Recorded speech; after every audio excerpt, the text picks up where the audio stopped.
26শে জানুয়ারি দেশজুড়ে পালিত হচ্ছে ৭৭তম প্রজাতন্ত্র দিবস। প্রতি বছরের মতো চলতি বছরেও দিল্লির কর্তব্যের পথে আয়োজন করা হয়েছে বিশেষ কুচকাওয়াজের। ৭৭তম প্রজাতন্ত্র দিবসের প্রধান আকর্ষণ ব্রহ্মস এবং আকাশ মিসাইল সিস্টেম। এছাড়া এই প্রথমবার দিল্লির প্যারেড গ্রাউন্ডে দেখা যাবে সূর্যস্তর রকেট লঞ্চার এবং Arjun tank. Bhairav light commando battalion এবং শক্তিবান রেজিমেন্টকে চলতি বছরেই প্রথম কুচকাওয়াজে দেখা গিয়েছে। লাদাখের জাস্কার টাট্টু ঘোড়া এবং 2 কুচকাওয়ালা উট এইবারের কুচকাওয়াজের বিশেষ আকর্ষণ ছিল। 61 ভ্যালি সদস্যরা এবার প্রথাগত পোশাকের বদলে যুদ্ধের পোশাক পরে প্যারেডে অংশ নিয়েছে।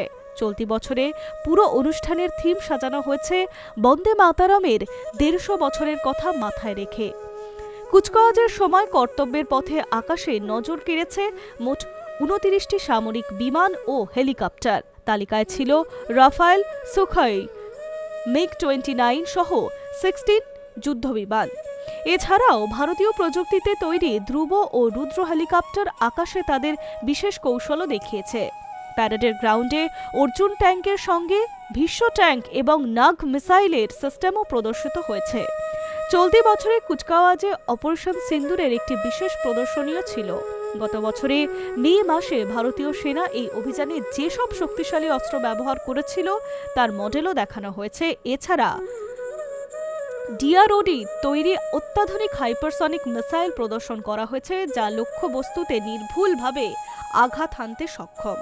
High News network.